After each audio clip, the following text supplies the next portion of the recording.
Hello everyone, मैं इंद्रजीत स्वागत करता हूं आपका आर्यन एजुकेटर के इस प्लेटफॉर्म पर। प्रिय साथियों, आज का अपना जो टॉपिक है वो है हल संधि, जिसे हिंदी में व्यंजन संधि कहा जाता है। अब यहाँ पर सबसे पहले ये जानना जरूरी होता है कि हल संधि कहाँ पर की जा सकती है, कहाँ पर इसकी पहचान कैसी की जा सकती है। अब से पहले हमने अच संधि में पढ़ा था, तो अच संधि में अच प्लस अच में परिवर्तन होता था, अच प्लस अच होता था, वहाँ पर अच संधि की जाती थी। अब देखिए हल संधि में क्या अच प्लस अच में हल संधि या व्यंजन संधि की जा सकती है? नहीं की जा सकती। इसके लिए देखिए कहाँ कहाँ पर हल संधि की जा सकती है। हल संधि एक तो हल प्लस हल हो, हल प्लस हल मतलब दोनों तरफ व्यंजन होंगे तो वहाँ पर आपकी व्यंजन संधि होगी निश्चित रूप से। या फिर हल प्लस अच, इस स्थिति में भी व्यंजन संधि होगी। देखो अच संधि के लिए हमने देखा कि अच प्लस अच का होना जरूरी है। कुछ दो चार उदाहरणों को छोड़ करके दो तीन उदाहरण ऐसे थे वहाँ पर हल प्लस अच होते हुए भी अच संधि हमने की थी। वो उदाहरण थे जैसे मनस प्लस ईसा मनीषा, पतत प्लस अंजलि पतंजलि, सीमन प्लस अंत है। तो वहाँ पर सकंदवादिषु पररूपम वाच्यम से क्या हुआ था? पररूप संधि हुई थी, जो कात्यायन की वार्तिक के अनुसार हुई थी। तो कुछ गिने चुने उदाहरण थे वो। और यहाँ पर सारे उदाहरण कैसे मिलेंगे? हल प्लस हल या हल प्लस अच, अच प्लस हल। एक पद में हल होना तो जरूरी है, चाहे तो प्लस के बाद वाले में हो चाहे प्लस से पहले वाले में हो। तो अब यहाँ पर आप पहचान कर सकते हो भाई हल संधि कहाँ पर है। कोई भी दे दिया जाए तो आप सबसे पहले कभी कभी क्या होता है एग्जाम में डायरेक्ट ही पूछ लिया जाता है भाई इसमें हल संधि है या अच संधि है या विसर्ग संधि है। तो इस प्रकार आप पहचान कर सकते हो। अब देखिए जैसे ये देखते हैं जगत प्लस ईश, जगत प्लस ईश है। अब यहाँ पर हल प्लस अच की हमारे पास स्थिति है, तो यहाँ पर व्यंजन संधि होगी। कौन सी? व्यंजन संधि, हल संधि होगी। इसमें हो जाएगा जगदीश है। इसी प्रकार देखते हैं जैसे सत प्लस चरित्र, सत प्लस चरित्र। अब ये देखो सबसे पहले आप ये देखो कि इसमें कौन सी संधि हो सकती है। यहाँ पर प्लस से पहले और बाद वाले में आप देखो पहले भी हल वर्ण है और बाद में भी हल वर्ण है। इसका मतलब यह हुआ कि यहाँ पर हल संधि है। हल संधि है तो इसमें जो परिवर्तन होता है वो यहाँ पर हम कर देंगे सचरित्र। मित्रों हल संधि के अंतर्गत सबसे पहला क्रम आता है चौत्व संधि का, लेकिन हम उससे पहले दूसरे क्रम में पढ़ेंगे। हम सरलता से कठिन की ओर बढ़ेंगे। सबसे पहले हम पढ़ेंगे चरत्व संधि, जसत्व संधि और अनुनासिक संधि। क्यों? क्योंकि जो ष्टुत्व ष्टुत्व जो संधियां हैं उनमें इनकी आवश्यकता पड़ेगी, और यदि इनका ज्ञान नहीं है तो फिर आप वहां पर कंफ्यूज होगे। इस वजह से मैं आपको सरलता से सबसे पहले उस संधि को क्रम से ले रहा हूं जो आपको आगे जैसे जैसे अपन बढ़ते जाएंगे वहां पर इनकी आवश्यकता पड़ेगी और आप आराम से पहचान कर सको, आराम से कर सको। तो हम सबसे पहले पढ़ रहे हैं चरत्व संधि और जसत्व। कौन कौन सी? पहली तो है चरत्व, दूसरी पढ़ेंगे जसत्व, और तीसरे नंबर की जो पढ़ेंगे वो है अनुनासिक संधि।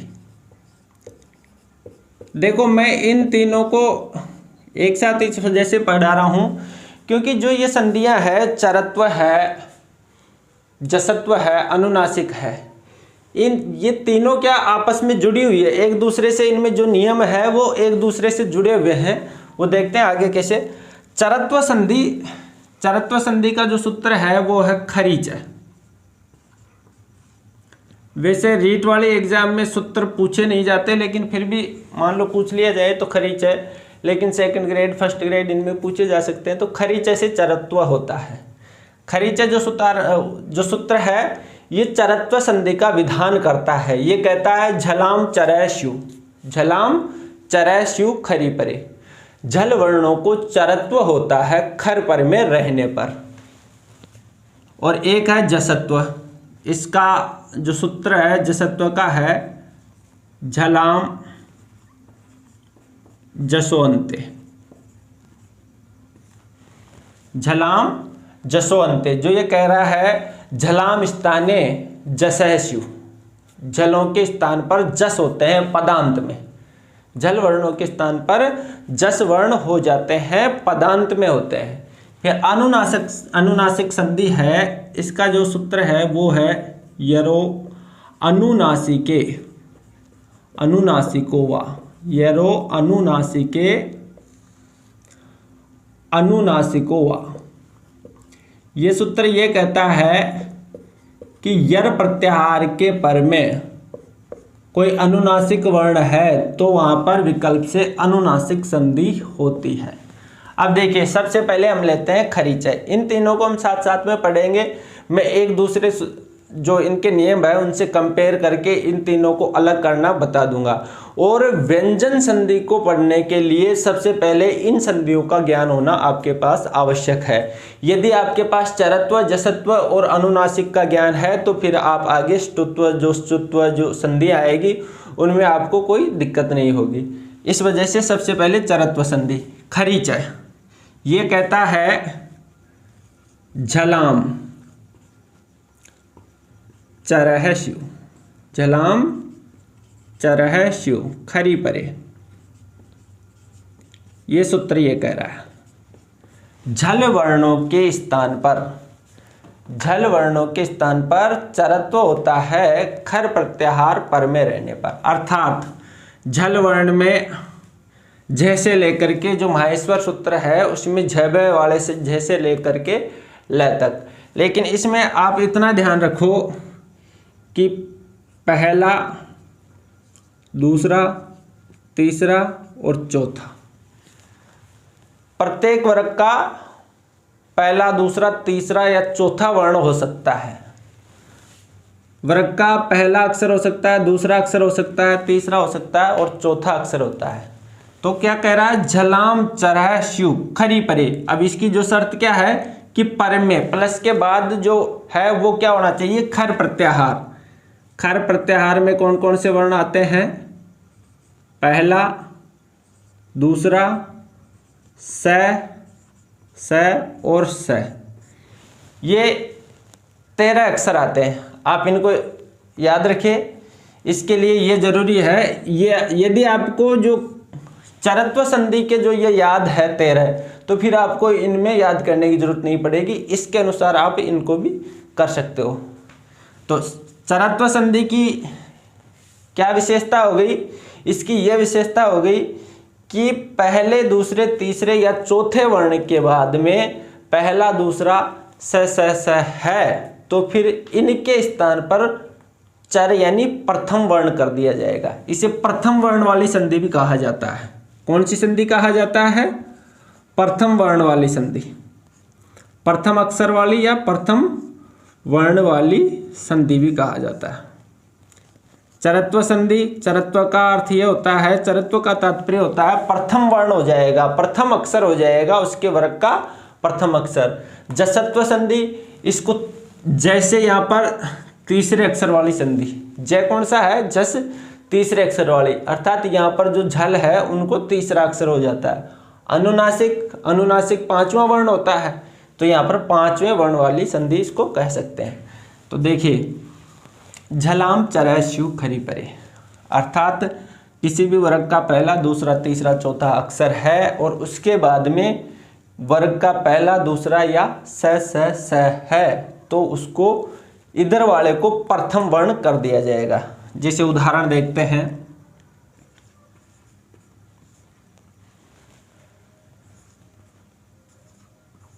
उद प्लस तीर्णम, उद प्लस तीर्णम। अब देखिए यहाँ पर प्लस से पहले कौन सा वर्ण है, तीसरा, और बाद में कौन सा है, प्रथम। तो इसका मतलब यहाँ पर चरत्व संधि हमें करनी है। जो द है इसको हमें चरत्व करना है, अर्थात इसी वर्ग का पहला अक्षर करना है इसको, तो उत्तीर्णम बन जाएगा, उत्तीर्णम। देखिए इसका बिल्कुल आसान है, इतना कठिन नहीं है ये आप जितना मानते हो। इसमें केवल आपको ये याद रखना है, ये बाद वाला, पहले तो ये झल तो आपको याद रह ही जाएगा, 1 2 3 4, तीनों में सबसे पहले 1 2 3 4 रहेगा, तो ये तो तीनों में याद रखने की वो है ही नहीं। आप एक बार थोड़ा सा दिमाग में बिठा लो भाई, चरत्व और जसत्व और अनुनासिक में पहले 1 2 3 4 होंगे, और जो चरत्व है उसमें पहला, दूसरा और स है, ये जो 13 अक्षर है इनको आप याद रखो। उत्तीर्णम हो गया। फिर देखिए उद प्लस स्व है,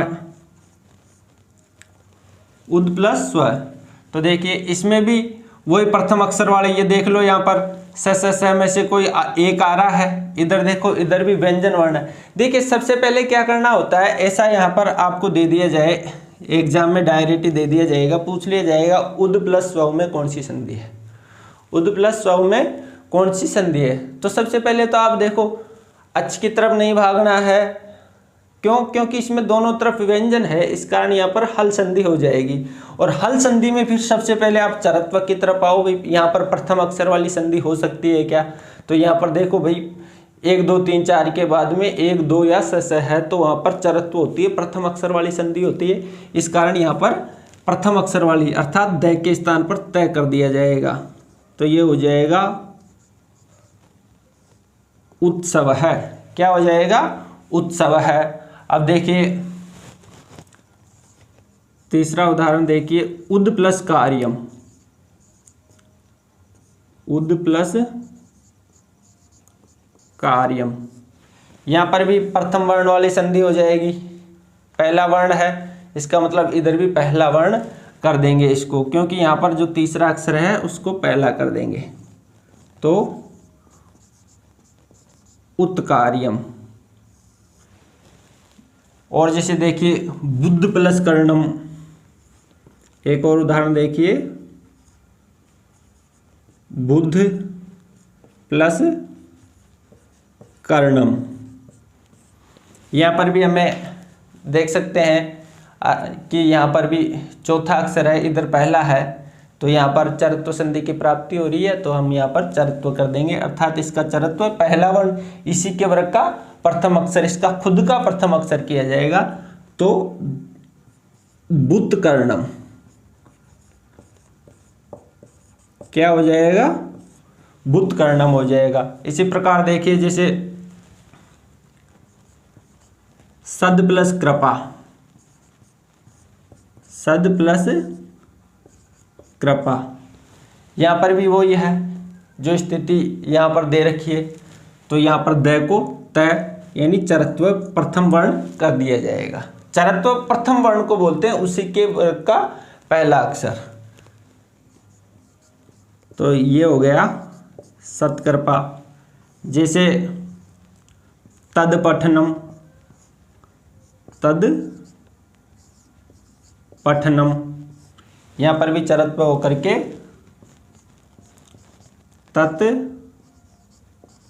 पठनम हो जाएगा। जैसे उत्साह, मान लीजिए प्रश्न आ गया और वहाँ पर डायरेक्ट पूछ लिया उत्साह में कौन सी संधि है, वहाँ पर डायरेक्ट क्या पूछ लिया, उत्साह में कौन सी संधि है, तो अब आप यहाँ पर अपना थोड़ा सा वो लगाओ दिमाग, भाई उत्साह में कौन सी हो सकती है।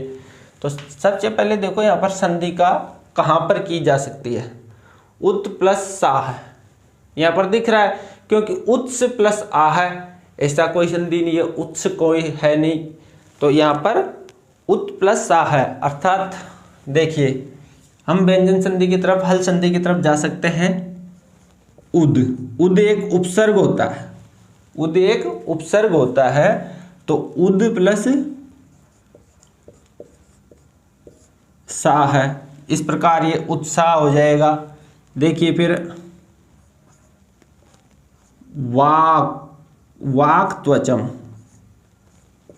आप देखिए ये विच्छेद वाला आ जाएगा तो उसको तो आप आराम से कर सकते हो, लेकिन जैसे ये दे दिया संधि युक्त पद दे दिया वाक त्वचम, इसमें संधि बताइए। तो आप देखो यहाँ पर भाई दोनों अक्षर यहाँ पर इनमें हो रही है, व्यंजन वर्णों के अंतर्गत ये इसमें संधि हो रही है, तो इसका मतलब यहाँ पर कोई हल संधि है। अब हल संधि में भी ये देखना है कि वाक, थोड़ा सा अपने दिमाग के घोड़े भी दौड़ाओ और इनको थोड़ा अलग अलग करने की कोशिश करो कि ये आपका जो शब्द भंडार है उसको यहाँ पर उपयोग में लो। कि वाक एक शब्द होता है, त्वच एक होता है, वाकत नहीं होता, वचम नहीं होता, वाकत कोई शब्द नहीं होता है। तो उस प्रकार अपना थोड़ा सा दिमाग भी यूज लेकर के आप इसको कर सकते हो, आपकी शब्द भंडार की दृष्टि से भी कर सकते हो। तो इसका हो जाएगा वाग प्लस त्वचम। इस प्रकार ये चरत्व संधि के और भी आप कोई भी उदाहरण हो आप इस प्रकार आराम से इनको कर सकते हो। जैसे मान लीजिए आपको दे दिया जाता है उद प्लस तीर्णम उद्दीर्णम, उद प्लस कीर्णम, उद प्लस कीर्णम।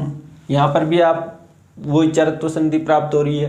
पहला दूसरा तीसरा चौथा अक्षर के बाद में यदि पहला दूसरा स है तो हमें वहाँ पर चरत्व संधि करनी है, प्रथम अक्षर वाली संधि करनी है। प्रथम अक्षर कर दिया, जो बाद वाला है उसको वैसा का वैसा हम लिख देते हैं। तो उत्कीर्णम।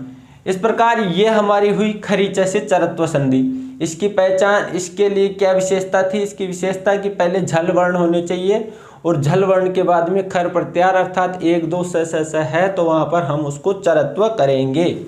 अब चरत्व के बाद में हम देखते हैं झलाम जसोन्ते। चरत्व के वैसे कम मिलते हैं उदाहरण, और अब आगे जो जसत्व संधि आएगी इसके आपको काफ़ी उदाहरण मिलेंगे।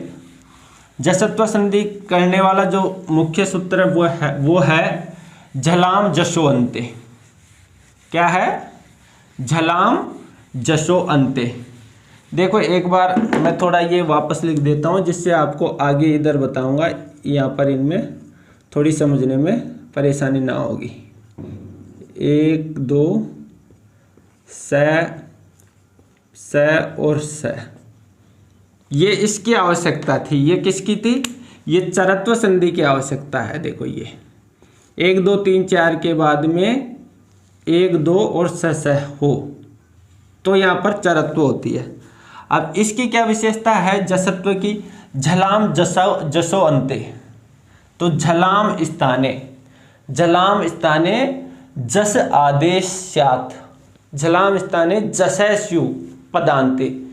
झलों के स्थान पर जसत्व हो जाता है, अर्थात तीसरा वर्ण जसत्व। जब ज ब ग ड अर्थात प्रत्येक वर्ग का तीसरा वर्ण आ रहा है जस में, तो इसको तीसरे अक्षर वाली संधि कहते हैं। कौन सी संधि कहते हैं? तीसरे वर्ण वाली, अर्थात तीसरे अक्षर वाली, तीसरे वर्ण वाली संधि भी इसे आप कह सकते हो। अब इसमें क्या शर्त बताई गई है कि झल होने चाहिए। झल से तात्पर्य 1 2 3 और 4 किसी भी वर्ग का पहला दूसरा तीसरा चौथा वर्ण होगा। किसी भी वर्ग का पहला दूसरा तीसरा चौथा वर्ण होगा, ये शर्त है एक। तो फिर क्या कहा जा रहा है? पदांते, अर्थात उसके आगे कोई भी अक्षर नहीं हो तो भी आपको जसत्व संधि करनी है। और इसमें दूसरा एक और शर्त है, पदांत में यदि 1 2 3 4 अक्षर है और वो कोई पद है तो वहाँ पर हम जसत्व संधि करेंगे। और इसके अलावा और कहाँ पर करेंगे? तो इसके अलावा देखिए यहाँ पर पहला दूसरा अक्षर और स है कर दिया। अब इनके अलावा जो वर्ण है वो इसमें आ जाएंगे, अर्थात 1 2 3 4 के बाद में तीसरा अक्षर, चौथा अक्षर, पांचवा अक्षर और है, य व र ल। तीसरा चौथा पांचवा अक्षर है, य व र ल और समस्त स्वर होने चाहिए। क्या है? समस्त अच या समस्त स्वर। तो वहां पर हमें झल संधि, ये झलाम जसवंते से जसत्व संधि करनी है। देखिए इसमें स्थिति हो गई 1 2 3 4। अब ये 1 2 3 4 यदि आपको यहाँ पता है तो यहाँ पर भी 1 2 3 4 ही होंगे। इसमें आगे अनुनासिक आएगी उसमें भी पहले 1 2 3 4 ही रहेंगे। इसमें होता है झल वर्ण में कुछ और भी अक्षर आते हैं, झब गर्दश जब गर्दश ख फ छ ठ थ च ट त व क प ये स स सर हल स भी आते हैं इसमें, लेकिन स का इनके साथ इधर है, यहाँ पर आपको उनको लिखने की ज़रूरत नहीं है, उनको याद करने की ज़रूरत नहीं है। ये उच्च लेवल पे आता है। आपके रीट वाली एग्ज़ाम है, सेकंड ग्रेड है, उनमें इतना डीपली नहीं पूछा जाएगा। हाँ, आपको केवल इतना पढ़ने की दृष्टि से इतना याद रखना है 1 2 3 4 यानी कि किसी भी वर्ग का पहला दूसरा तीसरा और चौथा अक्षर है, और उसके बाद में यदि कुछ भी नहीं है और वो पद है, कोई सार्थक पद है, तो हम वहाँ पर जसत्व संधि करेंगे। फिर दूसरी शर्त है कि 1 2 3 4 के बाद में इनके अलावा कोई सा भी वर्ण हो, अर्थात पहला दूसरा यहाँ आ गया तो तीसरा चौथा पांचवा आ जाएगा, स आ गया तो यहाँ पर है आ जाएगा, ये वरल आ जाएगा और समस्त स्वर आ जाएगा। इस स्थिति में हमें कौन सी संधि करनी है? जसत्व संधि हमें इस स्थिति में करनी है। जैसे देखिए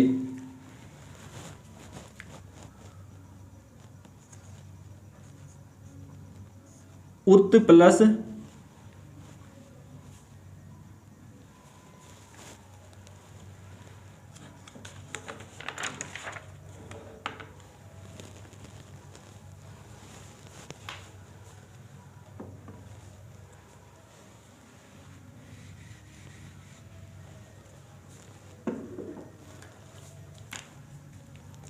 हाँ, जैसे देखिए सबसे पहले ये देख लो, ये पदांत वाली कौन सी होगी?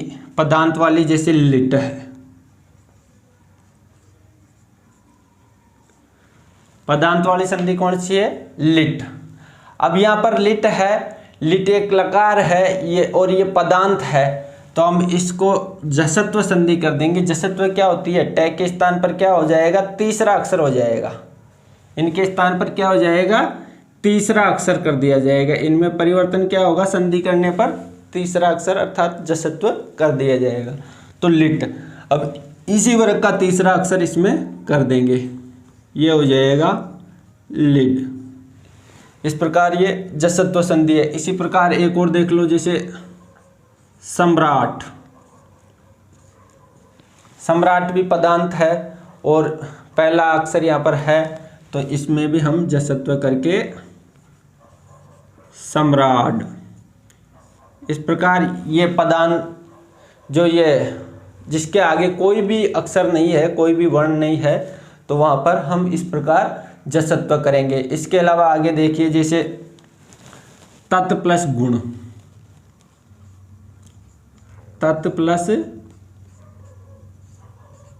गुण, तो इसको अब यहाँ पर हमने देखा था, इधर पहला दूसरा स है और यहाँ पर तीसरा चौथा पांचवा है या वरल है या फिर कोई स्वर है, तो यहाँ पर हम जसत्व संधि करेंगे। तो वो स्थिति है नहीं, उसको हम इससे चरत्व संधि को जसत्व संधि से आराम से अलग कर सकते हो। पहला दूसरा स है, जो 13 अक्षर है उनको याद रखो, और इसमें बाकी है 13 के अलावा जो है वो इसमें आ जाएंगे। तत् प्लस गुण, तय को जसत्व क्या होगा? इसी का तीसरा अक्षर हो जाएगा, तो तदगुण। क्या हो जाएगा? तदगुण हो जाएगा। उत प्लस देश से, उत प्लस देश से, तो इसको कर देंगे हम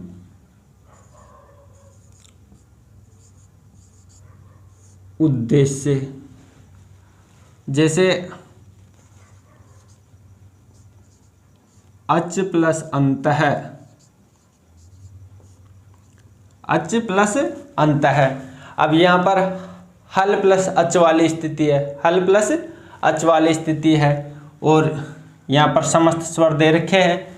इधर यहाँ पर प्रथम वर्ण है, तो यहाँ पर हमें जसत्व करना है। च का जसत्व होता है जय। तो इस प्रकार ये हो जाएगा अजंत है। क्या हो जाएगा? अजंत है। जैसे गच्छत प्लस भ्याम। क्या है? गच्छत प्लस भ्याम। तो यहाँ पर भी, यहाँ पर चौथा अक्षर प्राप्त हो रहा है, यहाँ पर प्रथम अक्षर प्राप्त हो रहा है। तो यहाँ पर जो प्रथम है इसको जसत्व कर देंगे, जलाम जसों से तय को दय कर दिया जाएगा। ये बन जाएगा गच्छद भ्याम, गच्छद भ्याम। जैसे चित्त प्लस रूपम, चित्त प्लस रूपम, यहाँ पर भी हम तय को दय कर देंगे, जसत्व कर देंगे। तो ये बन जाएगा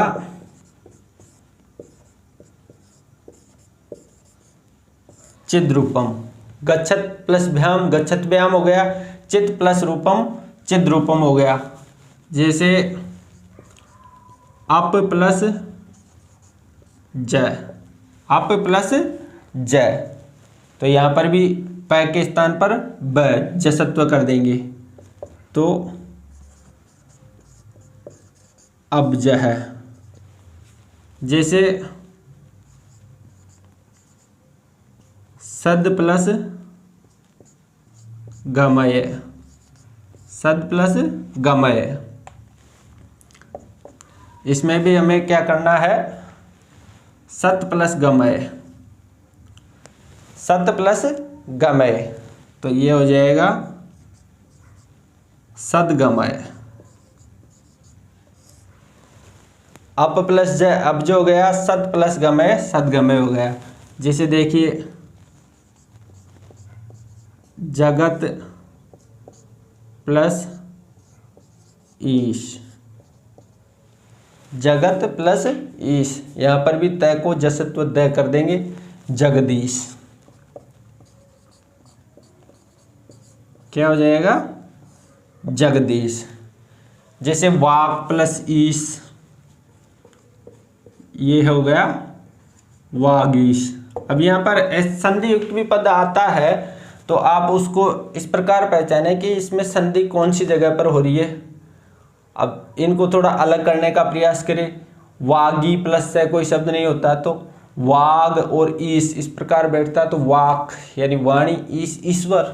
तो इनको भी आप अलग कर सकते हो। अब यहाँ पर तीसरे अक्षर है, तीसरा अक्षर है तो तीसरा अक्षर से आप समझ जाओ कि जसत्व की तरफ हम जा सकते हैं। तो देखिए वाक प्लस ईश है। इस प्रकार इसमें और काफ़ी उदाहरण हो सकते हैं झलाम जसो अंते से। इसमें ये जो ये मैंने बताया भाई 1 2 3 4 के बाद में 3 4 5 समस्त स्वर या है या वरल में से कोई हो तो वहाँ पर हमें जसत्व करनी है। पदांत में भी हमें जसत्व करनी है। अब इसके कुछ देखिए कुछ अपवाद भी है जहाँ पर जसत्व नहीं होती है। जैसे विद्युतवान, विद्युत प्लस वान, तो इसमें विद्युतवान ही रहेगा। ये विद्युत वान। इसी प्रकार तड़ितवान हो जाएगा और मरुतवान हो जाएगा। ये तड़ितवान, तड़ित प्लस वान, मरुतवान और जैसे गच्छत प्लस अस, गच्छत प्लस अस। अब यहाँ पर हमें जसत्व की प्राप्ति हो रही है लेकिन जसत्व नहीं किया जाता है। ये जसत्व के अपवाद है। गच्छत प्लस अस में गच्छत है बनेगा। तो ये कुछ अपवाद है। विद्युतवान है, तड़ितवान है, मरुतवान है, गच्छत है, तड़ितवती हो जाएगी। इनमें आपको जसत्व नहीं करनी है। अब देखिए जसत्व का इसमें एक और सूत्र है। ये झलाम जसवंते तो कहाँ कर रहा है? पदांत में कर रहा है। और झलाम जस जसी इस नाम से एक और सूत्र है, वो करता है झलाम जसै स्यु झसी परे। झलों को जस होता है ए पदांत में, कब? जब झस प्रत्याहार पर में हो। कहाँ पर होता है? झस प्रत्याहार पर में हो। जैसे देखिए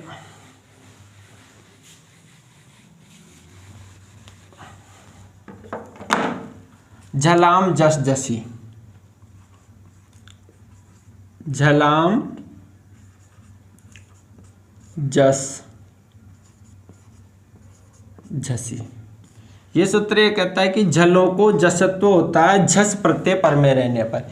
इसमें क्या स्थिति है? इसमें 1 2 3 4 इनके बाद में झस प्रत्याहार अर्थात तीसरा या चौथा वर्ण होगा तो हम यहाँ पर भी जसत्व कर देंगे, तीसरा वर्ण कर देंगे, तीसरे अक्षर वाली संधि कर देंगे। लेकिन इसकी क्या शर्त है? इसकी ये शर्त है कि अपदांत होना चाहिए। क्या होना चाहिए? अपदांत। झलाम जसो अंत्य कहाँ करता था? पदांत में करता था। कोई पद है दोनों तरफ तो वहां पर करता था। किसी धातु का रूप पदांत होता है, शब्द रूप पदांत होता है, लेकिन कोई धातु पदांत नहीं होती, धातु अपदांत होती है।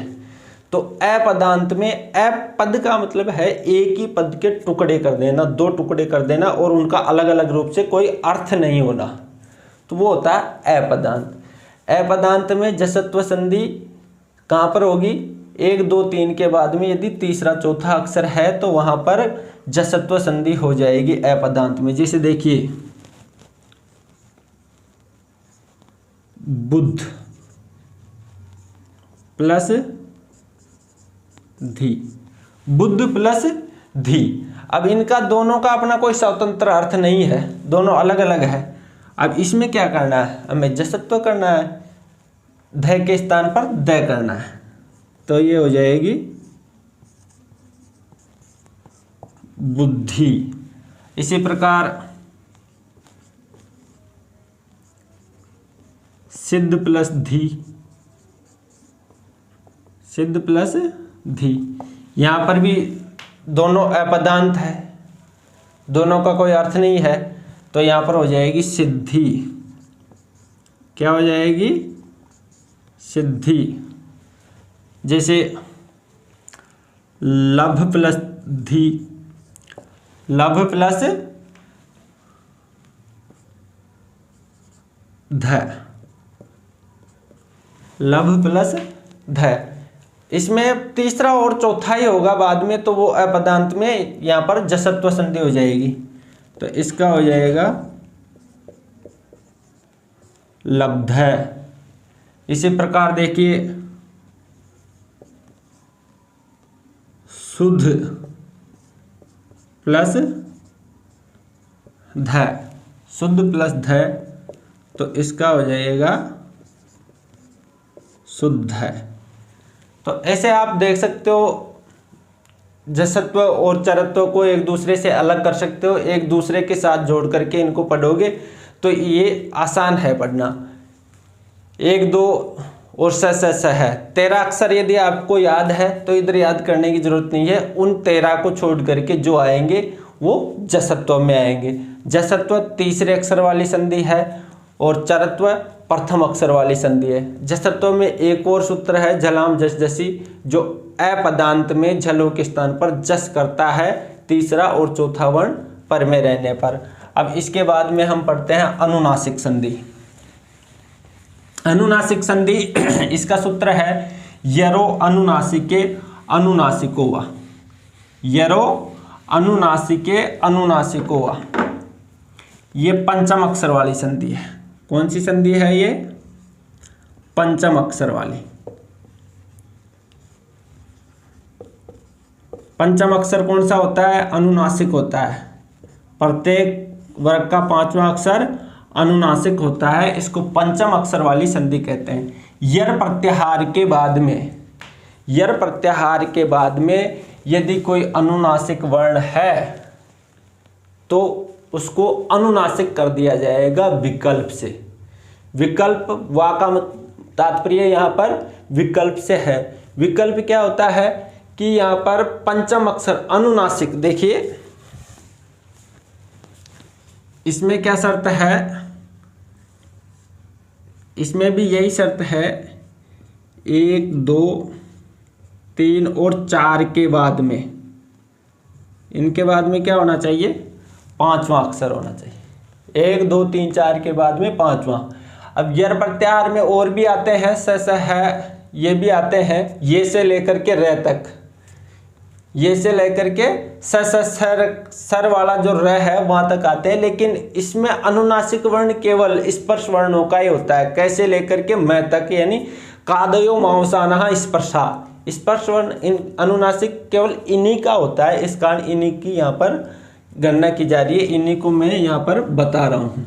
1 2 3 4 के बाद में यदि 5वां अक्षर है, इस सूत्र के अनुसार कि पहले दूसरे तीसरे चौथे वर्ण कोई से भी वर्ग का हो, उसके बाद में 5वां अक्षर है, तो वहाँ पर अनुनासिक अर्थात 5वें अक्षर वाली उसको भी अनुनासिक कर दिया जाएगा। जो प्रथम पद में जो आएगा उसको भी 5वां अक्षर कर दिया जाएगा। इसे अनुनासिक संधि कहते हैं। जैसे देखिए, और ये कैसे होती है, ये विकल्प से होती है। वहाँ लिखा हुआ है, इसका तात्पर्य यह है कि ये विकल्प से होती है। अब विकल्प से होती है तो यहाँ पर कोई दूसरी संधि भी होती होगी। तो यहाँ पर 5वां अक्षर देखिए, हमने यहाँ पर जसत्व में भी लिखा था, तीसरा चौथा पांचवां, तीसरा चौथा पांचवां है या वरल और समस्तक, तो फिर यहाँ पर जसत्व होगी, क्योंकि 5वें वर्ण में हमें जसत्व प्राप्त हो रही है इनके बाद। तो एक बार तो अनुनासिक हो जाएगी, एक बार जसत्व यहाँ पर हम कर देंगे। जैसे देखिए कैसे, तद प्लस नाम, जैसे तद प्लस नाम। अब यहाँ पर 1 2 3 4 के बाद में 5वां अर्थात अनुनासिक वर्ण है, तो हम इसको भी अनुनासिक करेंगे इसी के वर्ण का, तो ये हो जाएगा तन्नाम। इसमें आप पहचान के लिए यहाँ पर भी देख सकते हो, यदि दोनों पंचम वर्ण है, दोनों पंचम वर्ण है, तो वहाँ पर अनुनासिक संधि आप पहचान कर सकते हो। तो अनुनासिक में तन्नाम हो जाएगा और जसत्व हम करेंगे तो तदनाम हो जाएगा। अनुनासिक में तन्नाम और जसत्व करेंगे तो तदनाम हो जाएगा। जैसे देखिए, जगत प्लस नाथ, जगत प्लस नाथ, तो एक बार तो इसमें अनुनासिक कर देंगे, 5वां वर्ण है इसको भी 5वां वर्ण कर देंगे, जगन्नाथ, और एक बार हो जाएगा जगद नाथ। इसी प्रकार देखिए, एतद मुरारी, एतद मुरारी, तो इसको हो जाएगा, एक बार न कर देंगे, इसको भी 5वां अक्षर कर देंगे, द का 5वां न होता है, तो एतन मुरारी अनुनासिक होगी तब तो, और इसके विकल्प में जसत्व होगी तो एतद मुरारी, एतद मुरारी। देखिए यहाँ पर तय वाला भी सही है। अब इसमें जगत प्लस नाथ, जैसे दे दिया जगन्नाथ, जगन्नाथ का संधि विच्छेद बताइए साहब। जगत प्लस नाथ, जगत और नाथ, जगत प्लस नाथ और जगत, और तो सबसे पहले ऑप्शन दे दिया वहाँ पर जगन्नाथ, जगन्नाथ, जगन्नाथ भी दे दिया, जगन्नाथ भी दे दिया, और दोनों भी दे दिया कि दोनों, तो दोनों दे दिया जाए तो दोनों करना है, लेकिन दोनों नहीं दिया जाए तो सबसे पहले ये राइट होगा, सबसे पहले क्या राइट होगा, जगन्नाथ होगा, इसके बाद में ये होगा। लेकिन यदि दोनों का बताया जाए कि जगन्नाथ और जगन्नाथ दोनों, तो फिर दोनों आपको सही करना है। वैसे फिर अनुनासिक की दृष्टि से जगन्नाथ वाला राइट होगा। जैसे तद महेश,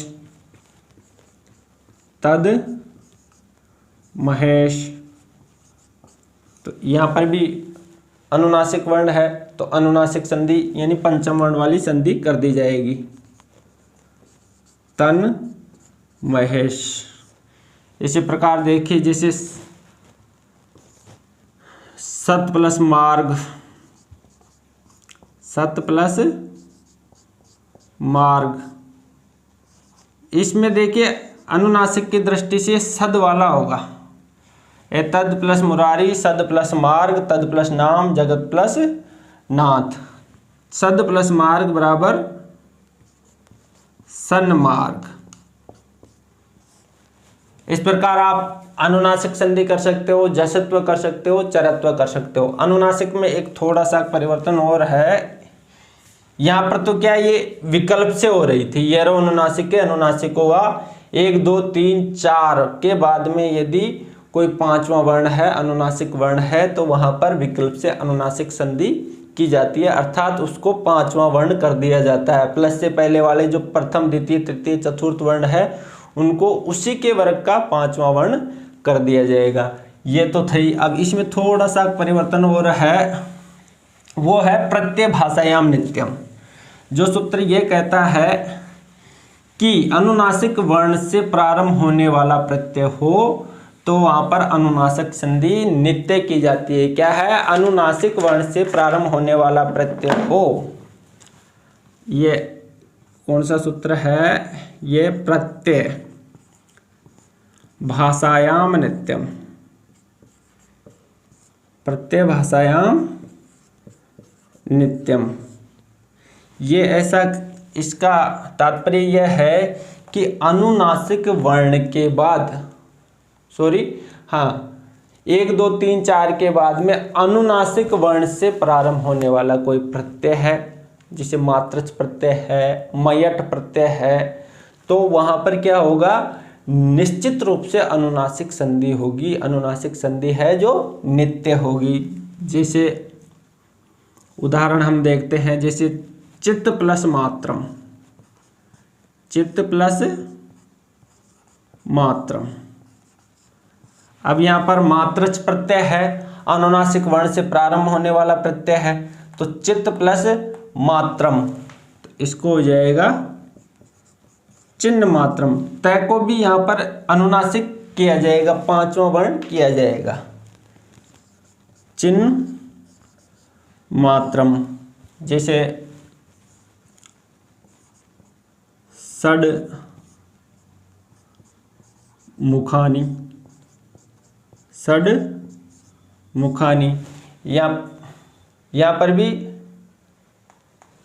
इसमें तो ये हो जाएगी जो यरो अनुनासिके अनुनासिको वासे, यरो अनुनासिके अनुनासिके वासे षणमुखानी होगी, इसमें षणमुखानी हो जाएगी और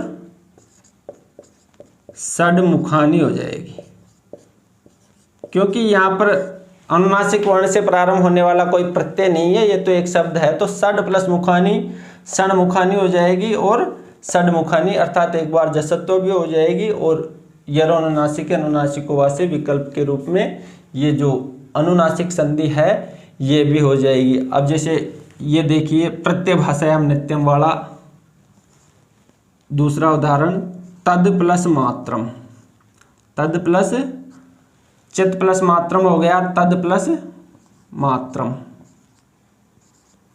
तो ये हो जाएगा, इसको अनुनासिक कर दिया जाएगा। दे का पांचवा वर्ण तन मात्रम, क्या हो जाएगा? तन मात्रम। जैसे सद प्लस मार्ग, सद प्लस मार्ग, तो सन्मार्ग है, सद प्लस मार्ग सन्मार्ग है, क्योंकि यह है। तो यहाँ पर भी आप आराम से पांचवा अक्षर वाली आप संधि आराम से कर सकते हो। जैसे तद प्लस न, क्या है? तद प्लस न, तो यहाँ पर हो जाएगा तन्न है, तद प्लस न, पांचवा अक्षर अनुनासिक वर्ण है, इधर भी जो तीसरा वर्ण है, तो यहाँ पर अनुनासिक वर्ण से प्रारंभ होने वाला प्रत्यय, वहां पर नित्य अनुनासिक संधि होती है, तन्न। जैसे वाग्मयम, वाग प्लस मयम, यहाँ पर मयट प्रत्यय है, तो वांगमयम, ग का 5वां हो जाएगा वांगमयम।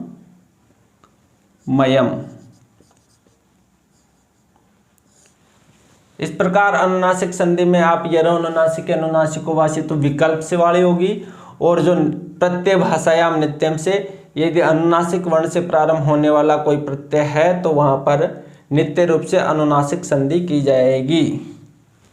तावद प्लस महिमा, तावद महिमा, तो ये हो जाएगा तावन महिमा। इस प्रकार आप जो खरीच से चरत्व संधि, झलाम जसोन्ते से जसत्व और यरो अनुनासिक अनुनासिको वा से अनुनासिक संधि है, इनको आप आराम से अलग कर सकते हो, सहजता से अलग कर सकते हो, सरलता से अलग कर सकते हो। एक उदाहरण देख लीजिए, अपवाद के रूप में प्रत्यय भाषायाम नित्यम जो अनुनासिक संधि है, इसका अपवाद है ककुद प्लस मान, ककुद प्लस मान। अब यहाँ पर अनुनासिक वर्ण से प्रारंभ होने वाला है तो यहाँ पर ककुन मान होना चाहिए, लेकिन यहाँ पर ककुन मान नहीं होगा, ये ककुद मान ही रहेगा। क्या रहेगा ये? ककुद मान। ये अनुनासिक संधि का अपवाद उदाहरण है, अनुनासिक संधि का अपवाद उदाहरण है। अब इसमें खरीचय में 1 2 3 4 वर्ण के बाद में यदि पहला दूसरा और स है तो वहाँ पर चरत्व संधि की जाएगी, अर्थात प्रथम अक्षर वाली संधि है वो खरीचय से चरत्व की जाती है। और फिर है झलाम जसोन्ते, जसत्व संधि तीसरे वर्ण वाली संधि है। अनुनासिक संधि 5वें अक्षर वाली है। इनको आप आराम से पहचान कर सकते हो। इनकी दोनों तरफ सबसे पहले तो आपको हल अर्थात व्यंजन वर्ण देखना है। व्यंजन वर्ण आपने देखा है तो सबसे पहले आप चरत्व की तरफ आओ। भाई चरत्व में 1 2 3 4 वर्ण वाली स्थिति हो रही है। फिर चरत्व के बाद में जसत्व की तरफ आ जाओ। 1 2 3 4 के बाद में 3 4 5 है या वरल या समस्त स्वर। फिर ये भी नहीं है तो फिर अनुनासिक की तरफ आओ। अब आज आपने चरत्व, जसत्व और अनुनासिक तीनों को मैंने बिल्कुल सरल रूप में बताया है, और मुझे उम्मीद भी है कि आपको ये समझ में भी आया होगा और अच्छा भी लगा होगा। लेकिन इसका जो फल है वो तब मिलेगा जब आप इसका अभ्यास करोगे, पुस्तकों में से और अन्य उदाहरण है उनको हल करने का प्रयास करोगे। इन नियमों के अनुसार कोई ज़्यादा कठिन नहीं होगी। तो आज के लिए इतना, और कल हम पढ़ेंगे फिर अष्टुत्व अष्टुत्व संधि। तब तक के लिए हमसे जुड़े रहने के लिए धन्यवाद।